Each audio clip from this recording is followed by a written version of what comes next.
I was a little burnt out on Final Fantasy VI as I go through like the World of Ruin. So I decided that like okay, let's boot up Final Fantasy V. Let's see what that's like. I wanted to play 4 actually, but 5 was already downloaded and 4 wasn't. So I'm just like, okay, I'll download 4 and then I'll go ahead and boot up. I'll go ahead and boot up uh 5. That was kind of my mindset is that like okay yeah let's take a break from 6, let's play 5. And I was really kind of surprised with like the first 10 minutes of Final Fantasy 5 because I have like a very strong opinion of 5. I've never finished it, but I got like 10 hours or so into it when I played it on PS3 like a decade ago, right? Like I really liked the game. I've always been a big advocate for it, but like I never got around to finishing it. So playing it again, like immediately after 6, I was really surprised with just what a huge downgrade the game was when it came to its story and its presentation, right? Because the first 10 minutes of like both 5 and 6 are like radically different. Like 6 has that like really cool opening scroll the with like the history of the world, and then like you get the march to Narsh, and then you get the build up to Terra and the really cool boss fight. Like it is like iconic JRPG stuff, right? It's really really good. And then when you compare that to Final Fantasy V, where like just a bunch of things happen, right? Like, ooh, the wind crystal is going bad, and oh, look at all these characters that are screwing around or something, right? You look at this girl on the boat. Oh, look at this girl in the castle. Ooh, look at this protagonist. Like, it doesn't do a good job like selling you on the world.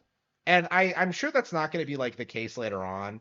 I think my impression of 5 initially as well was that like it didn't pick up until you met Forrest, but uh, for me, like playing it again, like seeing like those opening cutscenes, like seeing the meteorite, seeing like the characters meet, seeing how like contrived it is. Like initially you like save Liana, and then like you say goodbye to her, and then like you meet her again like 5 seconds later. It just seems like really like why didn't I just go with her to begin with? Like what was the mindset behind doing it that way?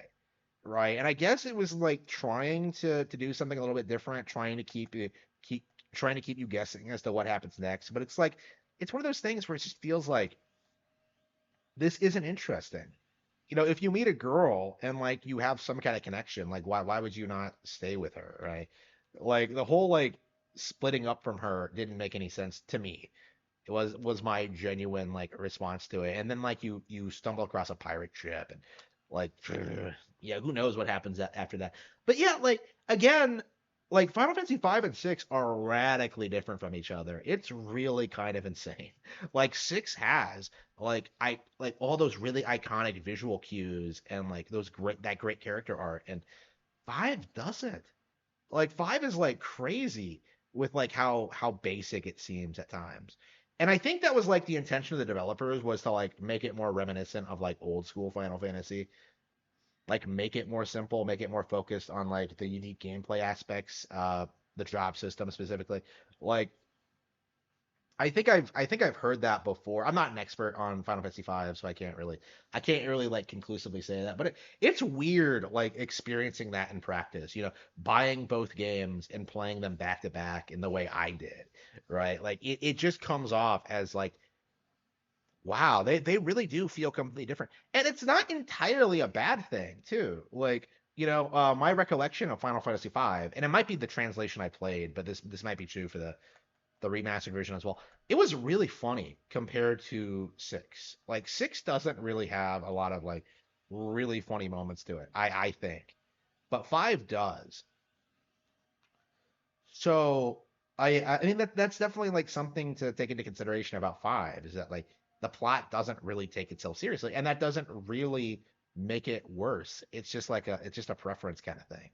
Like I think I do prefer 6 over it after this point. It's really weird. Like I keep saying that like I love 6, but like every time I stream it, I'm just kind of like complaining about like niche lore stuff, like oh man, I didn't trigger the cutscene between Locke and Rachel on this playthrough. So like it doesn't make any sense like again, like there are things to like complain about. Like I noticed like when you save Sid, if he lives, that like he doesn't really do anything after that. So like it feels better for the plot for him to die, right? So like I've been complaining about things like that in regards to the plot, right?